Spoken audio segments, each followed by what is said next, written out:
उत्तराखंड की खास खबरें देख रहे हैं आप सब। मैं हूं आपके साथ साहिल केरनी।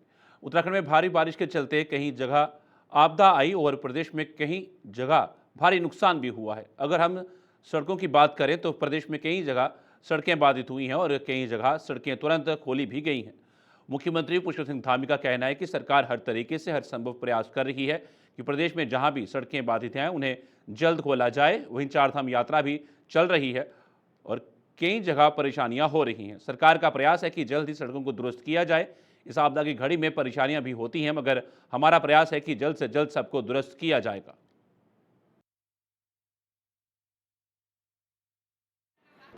देखिए, आप सभी को पता है कि इस समय हम पूरे प्रदेश के अंदर बड़ी आपदा से जूझ रहे हैं और मैं स्वयं स्याना चट्टी भी गया हूँ। खरसाली के आसपास भी जो मार्ग अभी अवरुद्ध है उसको खोलने का काम चल रहा है। गंगोत्री मार्ग हमारा पूरी तरह से अब चालू हो गया है और चारधाम यात्रा हमारी दूसरे चरण की तैयारी हमारी पूरी चल रही है। यमुनोत्री के भी कुछ काम होने हैं। हमारा प्रयास होगा कि जल्दी से जल्दी यमुनोत्री मार्ग भी हम ठीक करें और वहाँ भी यात्रा का संचालन करें। यमुनोत्री से निर्दलीय विधायक संजय डोभाल ने चारधाम यात्रा की स्थिति को लेकर सरकार पर गंभीर आरोप लगाए थे, जिन पर अब मुख्यमंत्री पुष्कर सिंह धामी की प्रतिक्रिया सामने आई है। विधायक डोभाल ने कहा था कि मानसून के दौरान यात्रा चरमराई हुई है और कारोबारियों की रोजी रोटी संकट में है। उन्होंने मास्टर प्लान और रोपवे कार्य की भी धीमी गति पर भी सवाल उठाए। इस पर सीएम धामी ने स्पष्ट किया कि प्रदेश एक बड़ी आपदा से जूझ रहा है।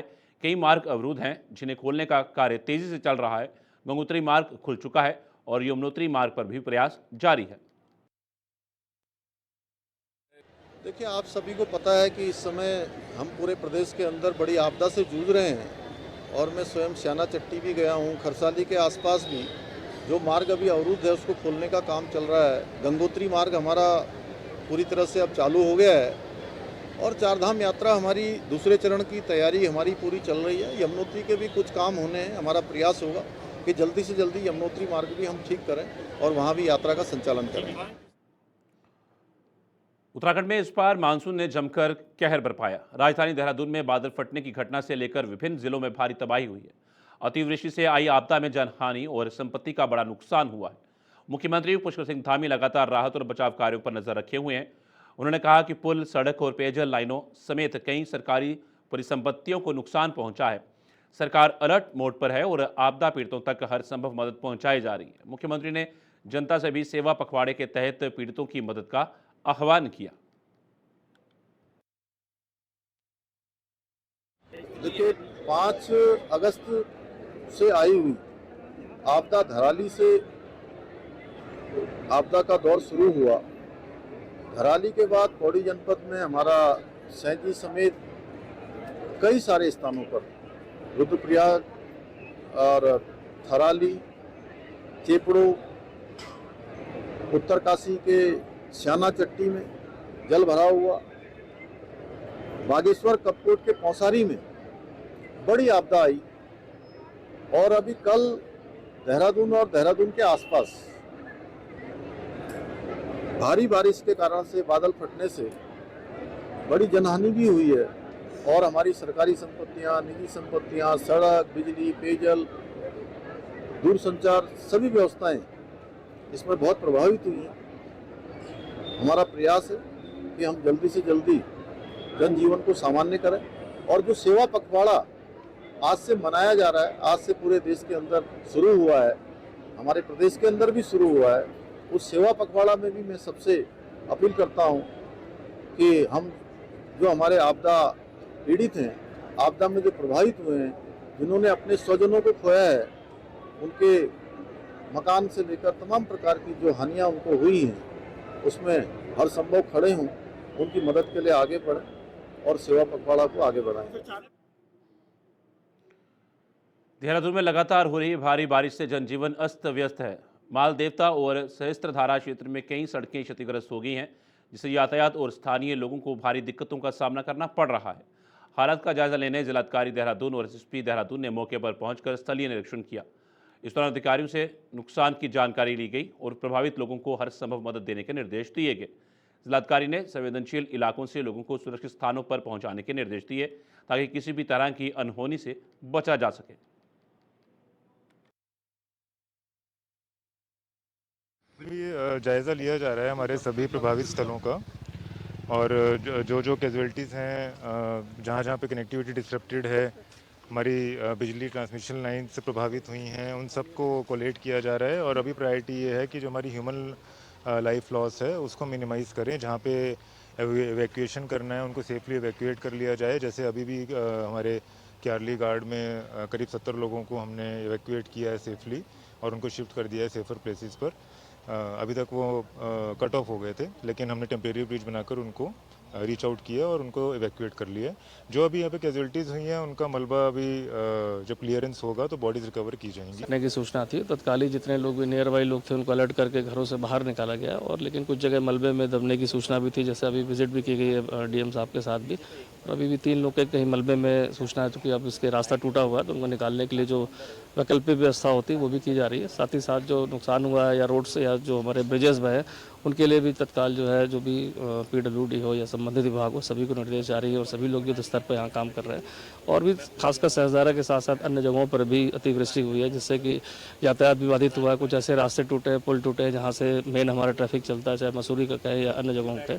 सभी जगह ट्रैफिक डाइवर्जन के लिए बताया गया है। सभी होटलों में सूचित किया गया कि अपने कस्टमर्स को बताएं कि यहाँ पर स्थिति जिस तरह की है, जिससे कि वो कुछ दिन यहाँ पर अवॉइड करना चाहें तो अवॉइड कर ले, चूँकि यहाँ आने में दिक्कत होगी। तो सभी को अलर्ट मोड पर रखा गया। साथ ही साथ पुलिस प्रशासन की टीम जहाँ भी ऐसी कोई सूचना प्राप्त हो रही है वहाँ पर पहुँच के आपदा का निरीक्षण कर रहे हैं।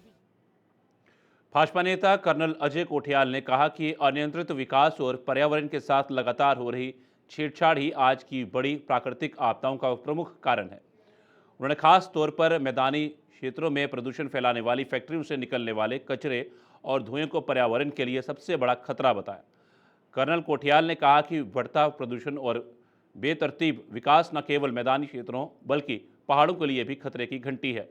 उन्होंने ठोस रणनीति और बेहतर प्लानिंग बनाकर पर्यावरणीय संतुलन को बनाए रखने पर जोर दिया और जनता से जागरूक होने की अपील की।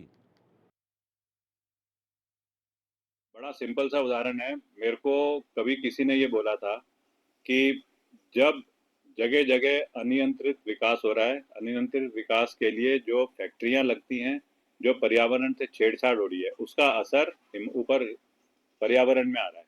वो असर कहीं पे भी आ सकता है। अब ये जो असर है ना, जो ये नुकसान वाली जो चीज है, ये ज्यादा हो रही है प्लेन के क्षेत्र में। अगर कहीं पे कोई टायर बनाने की फैक्ट्री है या अगर कहीं पे कोई फैक्ट्री बहुत ज़्यादा ये जो ग्रीन एमिशन के अगेंस्ट जो गैसेस निकल रही हैं वो ना प्लेन्स में निकल रही हैं। पहाड़ों में तो देखो तो क्या है, एक किसी ने घर पे एक लकड़ी जला दी होगी, उससे उसका पहाड़ को ये पर्यावरण को खराब करने का कोई वो नहीं हुआ है। लेकिन हम लोग जो पहाड़ में रह रहे हैं, असली जो असर डिजास्टर का आ रहा है, सब जगह जो छेड़छाड़ हो रही है पर्यावरण की, उसके बाद उसको झेल हम लोग रहे हैं। तो हमारी तरफ तो पूरे देश की संवेदना होनी चाहिए। उत्तराखंड इन दिनों लगातार दैवीय आपदाओं की मार झेल रहा है। जहां कई लोगों की जान जा चुकी है, वहीं संपत्तियों को भी भारी नुकसान उठाना पड़ा है। आपदाओं के इस बढ़ते खतरे को विशेषज्ञ और आमजन अनियंत्रित विकास और प्राकृतिक संसाधनों से छेड़छाड़ का नतीजा मान रहे हैं। भाजपा संगठन ने भी माना है कि नदी नालों के किनारे अवैध अतिक्रमण और होटल रिजॉर्ट निर्माण से नदियों का मूल स्वरूप बिगड़ा है, जिससे नुकसान कई गुना बढ़ रहा है। ऐसे में सरकार को सख्ती दिखानी होगी और लोगों को भी जिम्मेदारी लेकर अवैध निर्माणों से बचना होगा ताकि भविष्य की आपदाएं टल सकें। देखो, पहली बात तो मैं आपको ये बताऊं, जो लोग उत्तराखंड को जानते हैं, हम सब लोग उत्तराखंड के लोग हैं, ये जो घटनाएं हो रही हैं, ये घटनाएं तो निश्चित तौर पे पहले भी होती थी, आज भी हो रही हैं।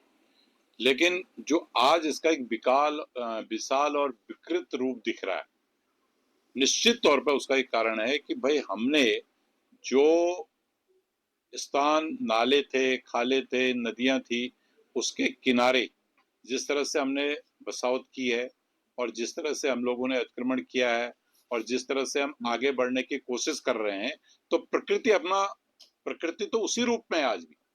जिस रूप में 100 साल 50 साल पहले थी, उसने अपना रूप नहीं बदला है, लेकिन मानव ने अपना रूप बदला है।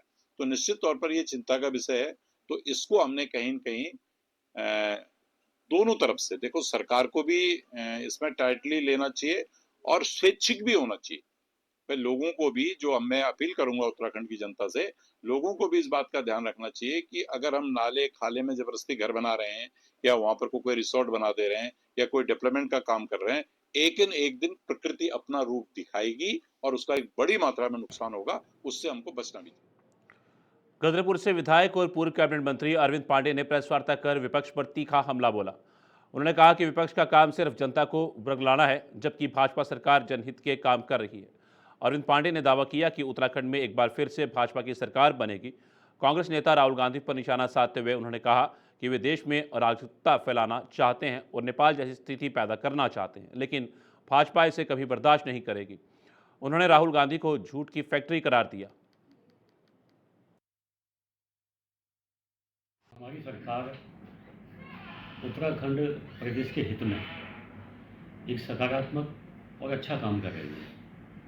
ये विपक्ष के लोग हैं, राजनीति में पक्ष विपक्ष चलता है, तो सरकार बीजेपी की है, तो जो विपक्ष के लोग हैं, स्वाभाविक है जब बीजेपी की सरकार पे कोई कमी नहीं मिल रही है तो अब ये हट जाएंगे, अब वो बन जाएंगे। तो इस टाइप का जो प्रोपेगेंडा है, ये विपक्ष का एक एजेंडा है। जैसे विपक्ष का कहना है कि वो विपक्ष हैं, जो मर्जी कहें, लेकिन मैं आपसे कहना चाहता हूँ कि जो SIR का मुद्दा इन्होंने उठाया है, वोट चोरी का, अगर जो इनके अंदर थोड़ा सा भी दम है, नैतिकता है, तो किसी गांव में जाके आम जनता से पूछे ना कि एक गांव में 1000 की आबादी है, 1000 की आबादी में से किस किस का वोट काटा है। अगर एक भी गाँव, चाहे यूपी का हो चाहे बिहार का हो, किसी एक गाँव को साबित कर देना, ये जो कहेंगे हम मान जाएंगे। तो ये राहुल गांधी एक झूठ की फैक्ट्री है। इनको झूठ बोल के देश के अंदर अराजकता पैदा करनी है।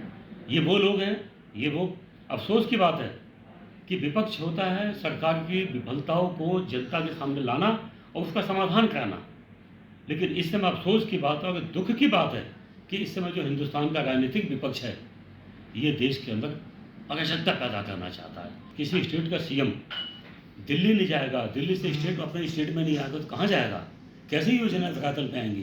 तो ये विपक्ष का एजेंडा है, बदलना और इसके अलावा कुछ नहीं। अच्छा, 2027 का क्या एजेंडा रहेगा? 2027 में स्टेट की जनता, देवभूमि उत्तराखंड की जनता तीसरी बार भारतीय जनता पार्टी की सरकार बनाएगी। ये गंगोत्री विधायक सुरेश सिंह चौहान ने प्रधानमंत्री नरेंद्र मोदी के जन्मदिवस के अवसर पर उत्तरकाशी स्थित बाबा काशी विश्वनाथ मंदिर में उनके दीर्घ आयु, जीवन एवं उनके नेतृत्व के संकल्प के हेतु पूजा पाठ किया। उसके पश्चात विधायक गंगोत्री ने जिला अस्पताल उत्तरकाशी में पहुंचकर भर्ती मरीजों का हालचाल जाना और रक्तदान महादान की प्रेरणा देते हुए रक्तदान भी किया। वहीं विधायक गंगोत्री ने श्याम स्मृति वन में स्थित नरेंद्र मोदी वन में रुद्राक्ष के पौधे लगाकर वृक्षारोपण किया। देश के यशस्वी प्रधानमंत्री माननीय मोदी जी का जन्म दिवस है। हम बाबा विश्वनाथ, क्योंकि काशी की नगरी है और माँ गंगा से उनके उज्जवल भविष्य की कामना करते हैं कि माननीय मोदी जी जिस तरह से दिन रात लगकर इस देश को आगे ले जाने में हमेशा प्रयासरत हैं, हम भगवान बाबा विश्वनाथ से उनके स्वास्थ्य की, उनके दीर्घायु की और वो हमारे इस देश को विश्व गुरु के रूप में स्थापित करें, ऐसे हम सब देशवासी कामना करते हैं। गंगोत्री धाम के और इस पावन पवित्र मंदिर में आज जो है हमारे देश के यशस्वी मुख्यमंत्री जी के अच्छे और उनको और ऊर्जा मिले, इसके लिए जो है रुद्राभिषेक का यहाँ पर अभी तक जो है अभिषेक किया गया। और सभी हमारे भारतीय जनता पार्टी के हमारे अध्यक्ष जी हैं, हमारे जो तमाम जितने भी वरिष्ठ कार्यकर्ता हैं वो सब ने, और हमारे संस्कृत महाविद्यालय की पूरी टीम, उन्होंने सब ने यहाँ पर रुद्राभिषेक करके जो है माननीय मोदी जी के जन्मदिन को मनाया। प्रधानमंत्री नरेंद्र मोदी के जन्मदिन के अवसर पर श्री केदारनाथ धाम में विशेष पूजा अर्चना का आयोजन किया गया। इस दौरान तीर्थ पुरोहितों ने प्रधानमंत्री मोदी के नाम और गोत्र के साथ संकल्प कर विधिवत रुद्राभिषेक किया। पूजा अर्चना के दौरान प्रधानमंत्री के दीर्घायु, स्वस्थ और सफल जीवन की मंगल कामनाएं की गई। तीर्थ पुरोहितों ने कहा कि यह रुद्राभिषेक देश और प्रदेश की खुशहाली, समृद्धि और शांति के लिए भी समर्पित है। श्रद्धालु ने भी इस अवसर पर भगवान शिव के जयकारे लगाए और प्रधानमंत्री की दीर्घायु के लिए प्रार्थना की।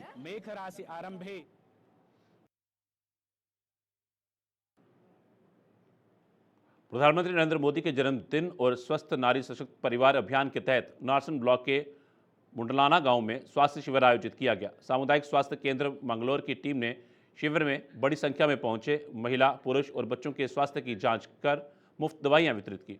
डॉक्टर गुलबहार ने बताया कि शिविर में कई मरीजों की जांच की गई, वहीं कुछ मरीजों को CHC मंगलौर जाकर खून की जांच कराने के लिए भी निर्देश दिए गए हैं।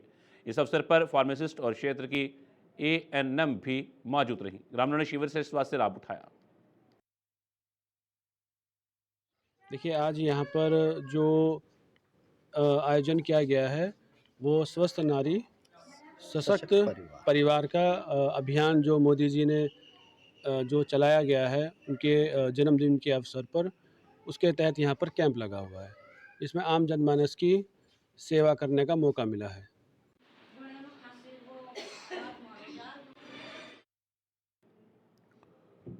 विश्वकर्मा दिवस के अवसर पर नगर निगम हल्द्वानी में विशेष पूजा अर्चना का आयोजन किया गया। इस मौके पर निगम परिसर में उपकरणों का विधिवत पूजा की गई, जिसमें महापौर गजराज बिष्ट, पार्षदों, अधिकारियों और कर्मचारियों ने सामूहिक रूप से भाग लिया।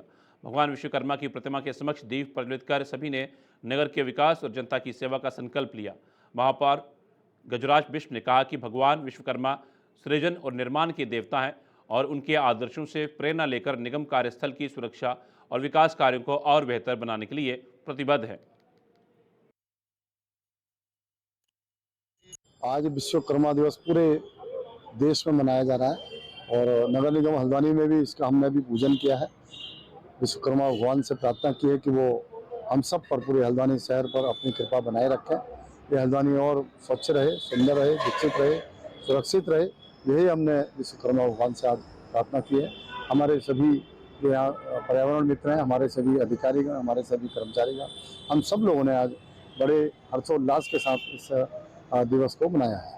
जैसा कि आप देख रहे हैं कि आज धूमधाम से पूरे देश में विश्वकर्मा जयंती मनाई जा रही है। इसके क्रम में आज नगर निगम के द्वारा पूरे अपने नगर निगम परिवार के साथ यहाँ पर विश्वकर्मा जयंती मनाई जा रही है, जिसके उपलक्ष्य में पहले यहाँ पूजा यहाँ पर की गई है। सभी के लिए यहाँ पर प्रसाद की व्यवस्था है और बहुत पूरे उत्साह से नगर निगम परिवार इसको आज यहाँ धूमधाम से मना रहा है। मेरी सभी को शुभ अवसर पर बहुत सारी हार्दिक शुभकामनाएं। नैनीताल में इस वर्ष भी विश्वकर्मा जयंती हर्षोल्लास के साथ मनाई गई। मान्यता है कि सतयुग से कलयुग तक भगवान विश्वकर्मा ने अपने हाथों से अद्भुत वस्तुएं, अस्त्र शस्त्र और नगरों का निर्माण किया, जिनमें लंका, इंद्रप्रस्थ, हस्तिनापुर और सुदर्शन चक्र जैसे चमत्कारी उदाहरण शामिल हैं। विश्वकर्मा पूजा के अवसर पर मल्लीताल जल संस्थान में अधिकारियों और कर्मचारियों ने मशीनों और उपकरणों की पूजा अर्चना की तथा उन्हें फूलों से सजाया। इस अवसर पर वक्ताओं ने कहा कि भगवान विश्वकर्मा की आराधना से कार्य में सफलता मिलती है और ये दिन विशेष रूप से शिल्पकारों, इंजीनियरों और मजदूरों को समर्पित है। सुबह से ही जो है कर्मचारियों ने बड़े उत्साह के साथ जो है पूरे जल संस्थान को पंप हाउसों को सजाया है। उसके बाद श्री दयाल पंडित जी के द्वारा और पूजा यहाँ पे संपन्न कराई जा रही है और हम लोग बड़े उल्लास के साथ यहाँ पे पूजा अर्चना संपन्न करा रहे हैं। परिवहन विभाग पर एक बार फिर गंभीर आरोप लगे हैं। सिटी बस अध्यक्ष विजय डडरियाल ने विभाग पर भ्रष्टाचार का आरोप लगाते हुए कहा कि विभाग ने गधे को शेर बनाने का काम किया है। उनका आरोप है कि तत्कालीन परिवहन अधिकारी सुनील शर्मा ने टाटा मैजिक वाहनों को सिटी बस घोषित कर उन्हें परमिट और टैक्स माफी का लाभ दिलाया, जिससे सरकार को करोड़ों का नुकसान हुआ। मामला न्यायालय पहुंचा तो कोर्ट ने परिवहन सचिव को वर्चुअल माध्यम से पेश होने के आदेश दिए हैं। अब यह मामला सीबीआई जांच तक पहुंच सकता है।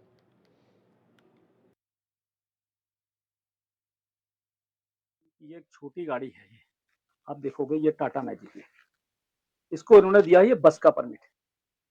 इसके खिलाफ मैं चला गया हूँ माननीय उच्च न्यायालय। उच्च न्यायालय में जब मेरी याचिका में मुख्य न्यायाधीश द्वारा जब इस मामले को सुना गया तो वो खुद भौचक रह गए कि छोटी गाड़ी को आपने बस का परमिट दिया। तो उन्होंने बहस के दौरान ये भी कहा है कि भाई इसमें तो सीबीआई की जांच की भी मांग बनती है, क्योंकि कैसे आप छोटी गाड़ी को बस का परमिट दे दिया है। इसी परिप्रेक्ष्य में उनके द्वारा जो है जो टाटा मैजिक है उसके परमिटों को आगे देने के लिए मना कर दिया है डिपार्टमेंट को, और जो भी परमिट इनके द्वारा पहले रिन्यूअल किए गए हैं उनको भी उन्होंने कहा है कि इसको रिन्यूअल अब बंद किए जाएंगे। और उसके बाद इनके द्वारा ये कहा गया माननीय मुख्य न्यायाधीश द्वारा कि 23 तारीख को वर्चुअल से जो सचिव परिवहन है वो उपस्थित होंगे माननीय उच्च न्यायालय में और वो बताएंगे कि छोटी गाड़ी को बस कैसे बनाया गया। काशीपुर में स्कूल संचालकों की लापरवाही बच्चों की जान पर भारी पड़ सकती है। लोडियाल रोड स्थित एक निजी स्कूल का एक वाहन परिवहन विभाग की टीम ने पकड़ा, जिसमें मानक से कई गुना अधिक 17 मासूम बच्चे ठूस ठूस कर भरे हुए थे। जांच में वाहन की फिटनेस 2023 से खत्म, टैक्स 2022 से जमा न होना और परमिट 2019 से समाप्त पाया गया। खिड़कियों में सुरक्षा जाल तक नहीं लगी थी। टीम ने वाहन को सीज कर दिया। परिवहन अधिकारी प्रमोद कर्नाटक ने कहा कि बच्चों की सुरक्षा से खिलवाड़ किसी भी हाल में बर्दाश्त नहीं किया जाएगा।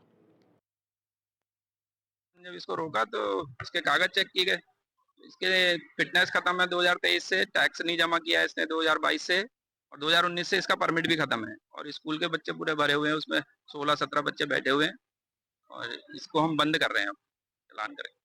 मानक क्या कहते हैं कि स्कूल जो ऑटो है वगैरह इसमें कितने बच्चे होने चाहिए? इसमें सवारी के अनुसार बच्चे होते हैं, लेकिन जो 12 साल से छोटे बच्चे हैं वो एक सीट पर 2 बैठ सकते हैं। जैसे ये 8+1 में पास है अगर, तो इसमें 16 बच्चे बैठ सकते हैं, छोटे 12 साल से छोटे, लेकिन ये बच्चे 12 साल से बड़े हैं, कुछ बच्चे इसमें। बाकी हम चेकिंग कर रहे हैं, और भी कुछ वाहन को और चेक करते हुए देखते हैं। स्कूल बसों में जो भी नॉर्म्स है, स्कूल बस के नॉर्म्स भी पूरे नहीं किए गए हैं इसके द्वारा, जाली नहीं लगाई है, ग्रिल नहीं लगाया गया है।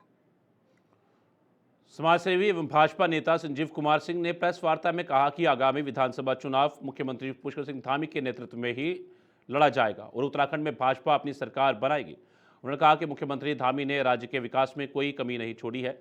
सड़क चौड़ीकरण से लेकर आपदा के समय राहत सामग्री वितरण तक उन्होंने हर स्तर पर जनता के साथ खड़े होकर कार्य किया है। साथ ही तरह तरह की योजनाओं से लोगों को लाभ पहुंचाया है। सिंह ने दावा किया कि जनता धामी जी को दोबारा मुख्यमंत्री बनाएगी।